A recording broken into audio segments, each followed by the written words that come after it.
All right. Good morning, everyone. Happy Monday. I hope you are all staying at least as warm as you can on this frigid Monday morning.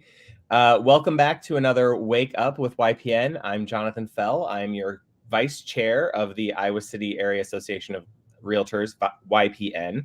And today we are going to talk about mental health and specifically the role that plays in the lives of realtors, entrepreneurs, business owners.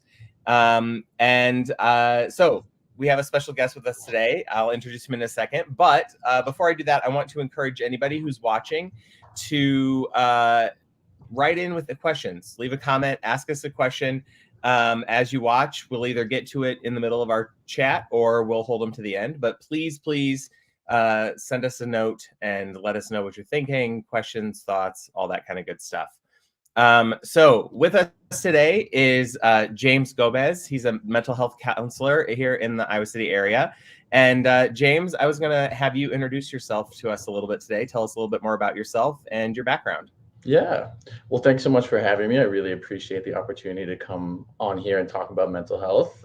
This is just one of my life's passions, is to sort of like spread the word of the importance of mental health to anyone who listen, I guess. My name is James Gomez. I have been a mental health provider for about 4 years. I've been seeing clients for about 4 years now. I am independently licensed as a mental health counselor in the state of Iowa. And right now I work at a group private practice in the Coralville, Iowa City area. And there I see folks 18 and up, who are coming to be seen about a large range of issues, whether it be stress management, mental health conditions, relationship problems, career transitions. You really get it all in the Iowa City area because it is just like a diverse group of people with a diverse group of issues. And I'm really grateful for that. I love working with people of different backgrounds and experiences. Really value being able to help people out whatever way I can. And love to be able to, spread education around mental health. So really excited to be here.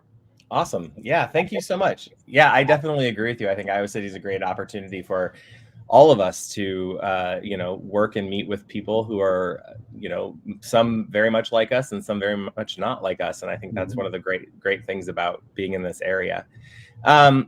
So in your experience, and we as the YPN group are asking as a bunch of entrepreneurs, we're all independent agents or independent employees working for brokerages. We run our own businesses. What are some of the general ways, and we know that this is not a one size fits all answer, obviously, but what are some of the ways that people can get lost in owning a business and maybe neglect their mental health? Mm-hmm. Yeah, I think, and this will probably be a large theme of our conversation today, but the thing that immediately comes to mind is work-life balance. Like it's not something I think that we all think about specifically when we get into our professional working life. We sort of just exit whatever kind of education or training we have, and we start working those 40 hours, often, Monday through Friday, often more. And I think in that pursuit of making a living, we don't stop and think about like, okay, what is the role of work, and where does that fit into the rest of my life? And I think like it's totally okay to have like a top priority value in your life, that you really want to grow a business, you really want to make a lot of money, you really want to see success. That's great, but I think we all need to decide, are we working to live or are we living to work? And I'm not saying one's better than the other, but it is probably relevant for any one of us to figure out what role does work play in my life, how central is that, and what is important to me in the rest of life. And I think that sort of leads into the other part that comes to mind, which is poor boundaries with work. If you don't assess what role work plays in your life overall, then likely you're not going to have good boundaries with how much time, how much resources, how much energy and effort that work takes up in your day. And so when I say boundaries, I mean boundaries with time, boundaries with how much resources, money, social capital you're willing to put into your career. as well as, mental boundaries. How often are you letting yourself think about work? How often are you letting yourself unplug and disconnect from work? So boundaries look different, but they're equally as important, whether we're talking about, what time you're leaving the office or how often you're letting yourself, answer an email on the weekend. Yeah, I think that's really great. And I think especially for folks who may be tuning in today or watching this on playback later, we work in an industry where, time is of the essence. We say it all the time in this business. And so it sometimes feels like when you're working with a client, you have to answer your phone when they call, or you have to answer that text. Mm-hmm. But unless you're in the middle of, uh, in the heat, in the middle of a contract negotiation, that's really not the case. I mean, like, you can still take time to put the phone down and not do something for an hour, right? Like, Right. they're going to come back to you unless it's absolutely imperative. They're going to be there and they're going to understand that you're taking time. And in my experience, most of my clients actually prefer that I do that and not, be at their beck and call, Yeah. because, it feels to them like I'm not prioritizing the things that should be important maybe in my life Right. to them.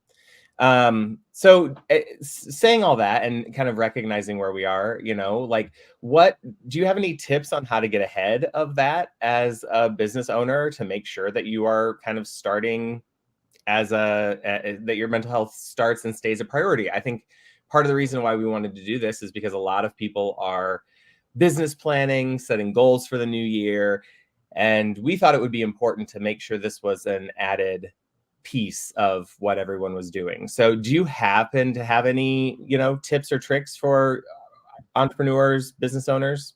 Yeah, I think, as I kind of alluded to, just having the time to, or rather making the time to check in with yourself consistently about like how you were doing stress level wise, how you're doing mentally and emotionally with work. Like we don't think about, the emotional impact of work until like we're at a very bad place with work, or, stress and emotionality is bubbling up at work or because of work. And so having a consistent time or a consistent activity or engagement to be checking in with yourself and reflecting on how you're doing can be really helpful. The first thing that comes to mind is therapy. Like counseling is not just for those who are suffering from, severe or persistent mental illnesses. It's for everyday people to learn how to better manage stress and manage, the difficult things that pop up in life. And it's not something that you need to necessarily have every single week if you're not someone who's struggling that much. But I do believe that everybody can benefit from therapy. If that's not for you, and if that's not something that you have access to, something like a journaling practice, or something that allows you to really just look inward and be honest with yourself. So that could also look like prayer or meditation, something where like you're taking a moment to stop working, stop interacting, stop, whatever kind of distraction you're normally with day to day, slow down and reflect. That is going to be helpful to do regularly to make sure that your mental health is not something that kind of just goes to the wayside until it becomes a problem. Yeah, I think that's great. I mean, in our industry, we look at and tell people all the time to, here's a checklist of things you should do at least at the change of the seasons to make sure your house isn't going to fall apart, right? Right. Like, to make sure it's ready. I think that's absolutely key. Making sure that even if you don't feel it right now, it's still a good time to check in, make sure Mhm. you're doing okay. I think that's great. And setting aside that time, whether it is with a professional or on your own journaling, Mhm. um, definitely key to how to manage that, especially at the start of the year when you're starting to add new things in. And, especially right now with the snow, maybe you're not quite as busy as you were Right. a Right. couple of Yeah. days ago. But yeah, I think that's great.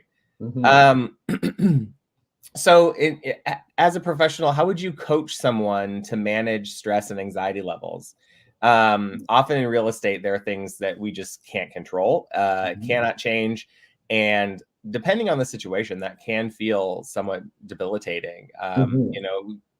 A lot of us, most of us, I would say, really care about what we do and really care about our clients and see it as more than just getting that next transaction to close, right? We're working with people. This is a job where we very much work with people. And with that comes the added stressors of people. You know, Right. things happen, things change, and we can get kind of attached. So how would you manage somebody through some of those Mhm. either high stress, high anxiety situations? Yeah, yeah. Well, I think first and foremost, we have to understand what stress is when we're talking about like managing stress.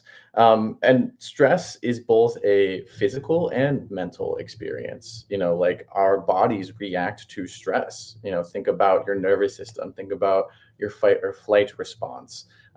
These are things that are hardwired into our biology that kind of give us what we need. Like they allow us to have energy, allow us to have focus, allow us to meet those deadlines because our stress systems activate. So stress is very normal. The problem is when we exceed a level of stress that is not necessarily healthy for us, and it becomes more toxic to our system. It wears down our bodily resources, our mental resources, that kind of thing. So it is helpful to think about managing stress as both a physical and a mental endeavor. And so I'll give like a couple of simple suggestions for both like physical interventions in management and mental sort of interventions in management. On the physical side, something as simple as a deep breathing exercise can be helpful in managing the effects of stress. So, what we know about the science of deep breathing is that it signals to the body, to the nervous system, to the circulatory system that it's okay to slow down.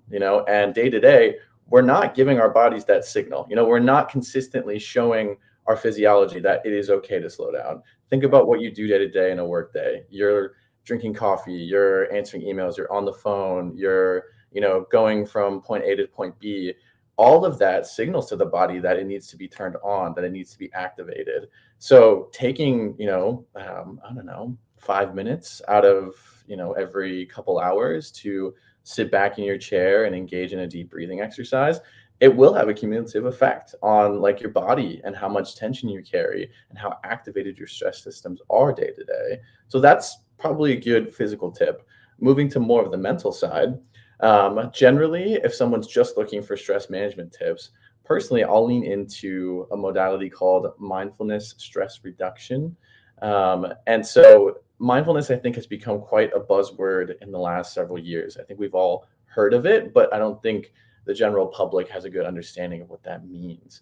And generally, what a mindfulness based stress reduction exercise would be is something that is present focused. So our attention, instead of being on our phones or in our heads or on someone else, is instead focused on the present moment. And so a lot of good mindfulness based stress reduction techniques will incorporate the five senses, incorporate some sort of calming environment, something that's quite grounding.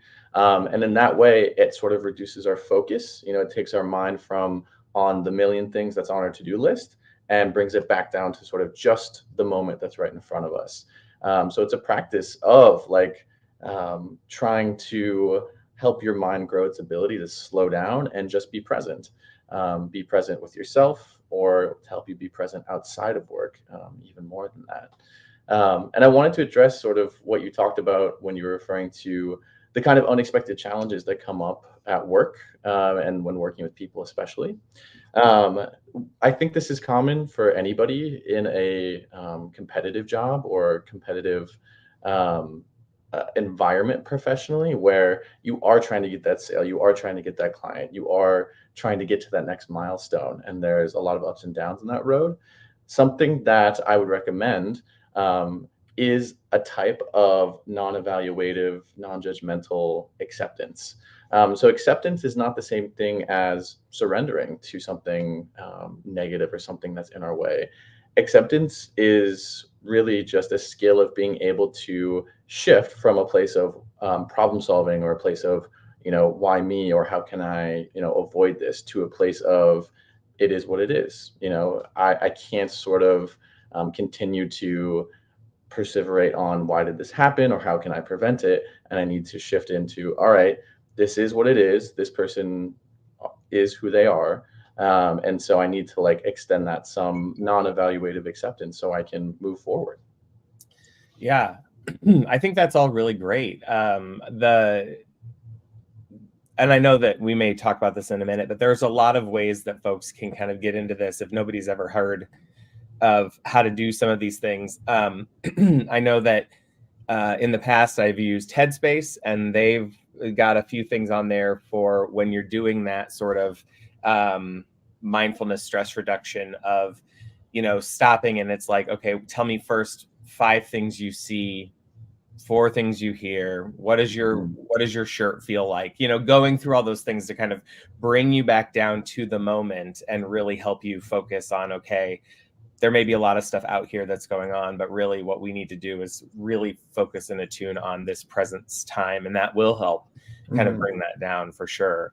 Yeah. And we can talk about maybe some more options that may be readily available to folks in a minute.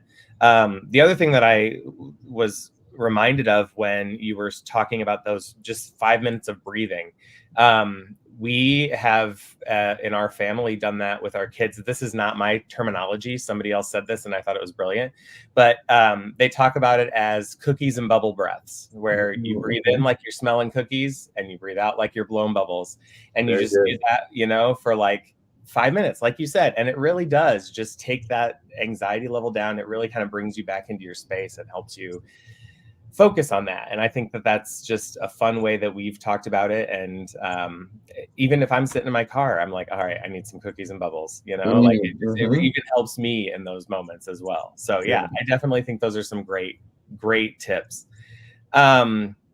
So for somebody who had a super stressful business year and maybe got a little burnt out in 2023, what would you say? And I know New Year's resolutions kind of have a connotation to them sometimes, but what would you say are like 3 things you might be for them to get on a healthier track, a Yeah. more balanced track in Yeah. 2024? Yeah. Well, first I'll start with I like New Year's resolutions. Okay. Even as a therapist, as a provider, I really enjoy the energy that people bring into the office with the idea of a New Year's resolution, because I think it's just some sort of external signifier to people that like now is a time to sort of initiate some sort of change. And I think even if that change is small, even if it's something that gets you on a different path for the year to come, that can be really beneficial. And so I wanted to give some more general ideas so that way they can be more applicable to those who are viewing or those who want to incorporate some of these ideas. The first thing that comes to mind is find a hobby, find a passion that you can see some change and growth in.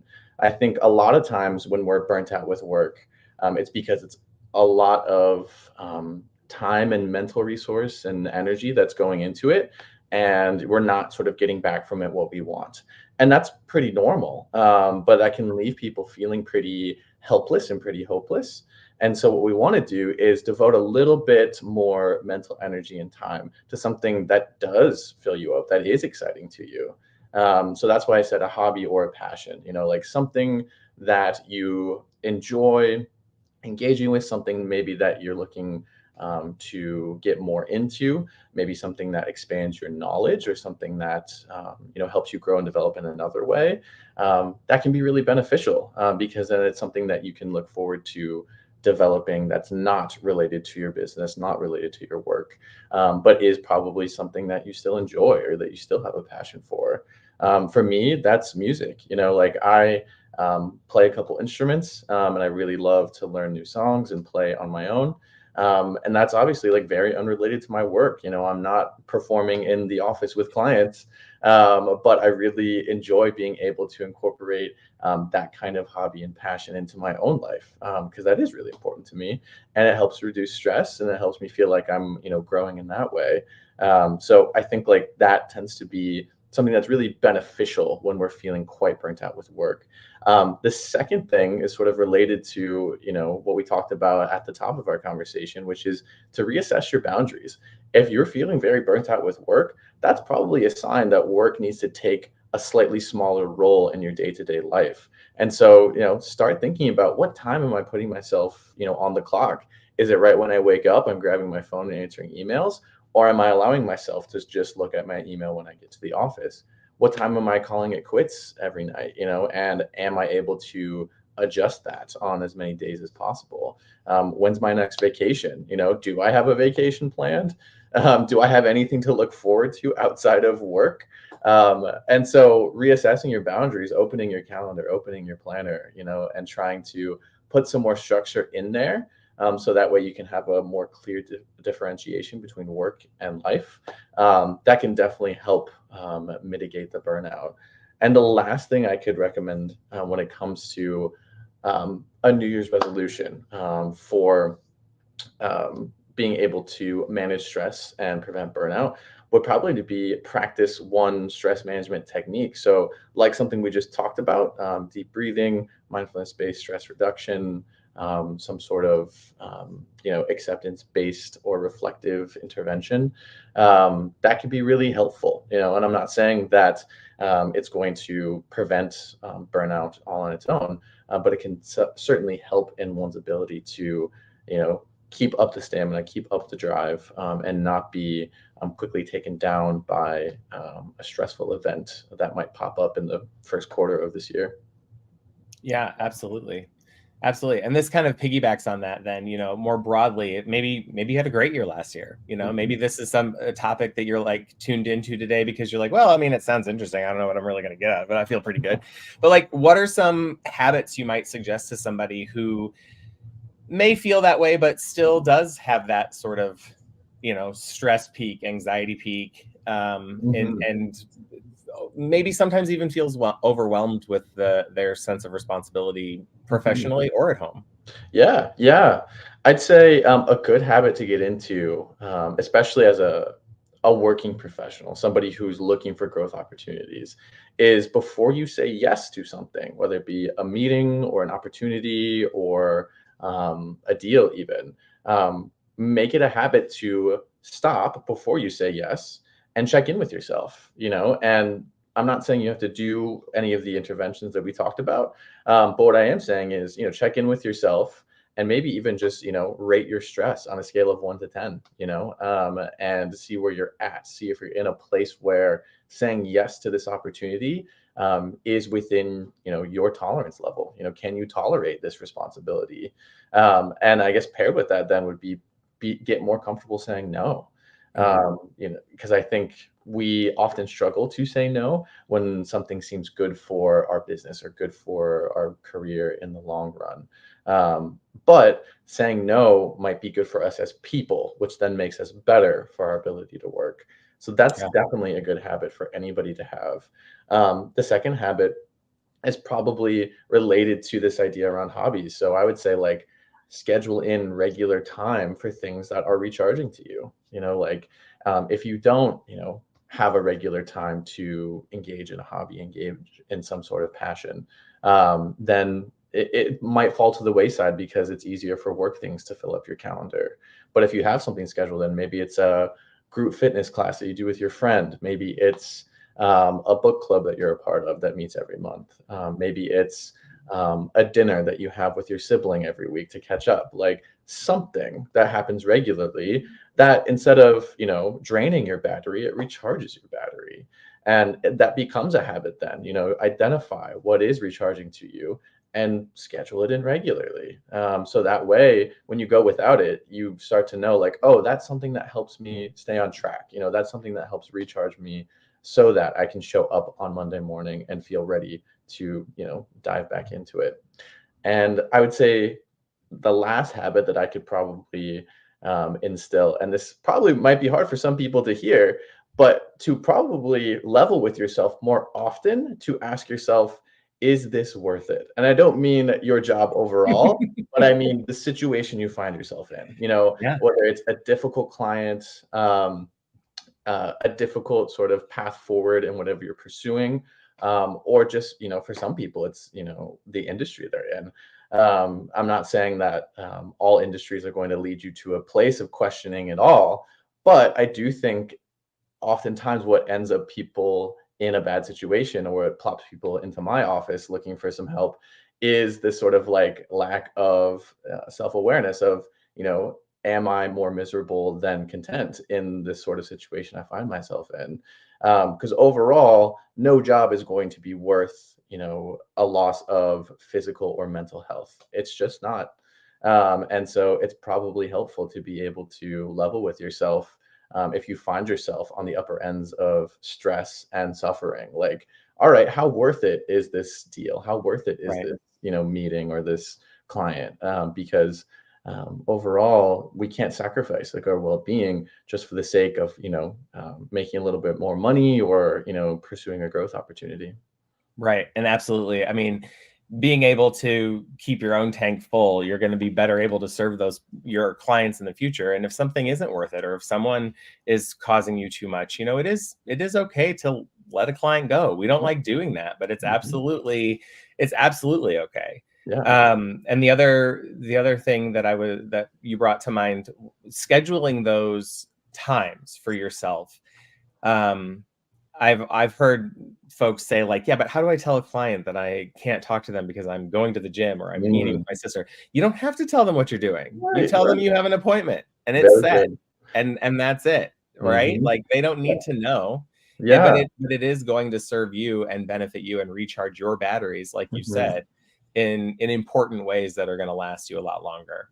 Exactly. And overall, anyone you're working with, they are going to prefer to work with someone who has good self-care practices, has good work-life balances, because then they can know for sure when you're in a meeting with them or you're, doing work for them on your own, that you are bringing, the best, most functional, most well-tailored Absolutely. version of yourself to those activities, to those obligations. So Absolutely. yeah, I think it's great to be able to be real with the people you're working with about when you are available, when you're unavailable, and you don't have to tell your whole life story about like why you're unavailable. Right. It's helpful to be real with the people you're working with, but if it's a self-care oriented time that you're taking every week, just mark it as unavailable and answer questions when you need to. But I think it's okay to schedule in a lunch every day. It's okay to schedule in something that's in service of making you more well and more balanced in life. Absolutely. Absolutely. Well, James, this has been awesome. Thank you so much for your insight. And is there anything, if folks wanted to maybe reach out and chat with you more, could they let us know and we can get them in touch with you? Yeah, that'd be great. I would be happy to answer any questions, provide any insights. So yeah, if anybody wants to hear more from me or learn more about caring for your mental health, you're very welcome to get connected. Awesome. Well, thank you so much. And thanks for everybody who joined us today. Have a great day. Stay warm and we'll see you next time. Thanks, James. Um,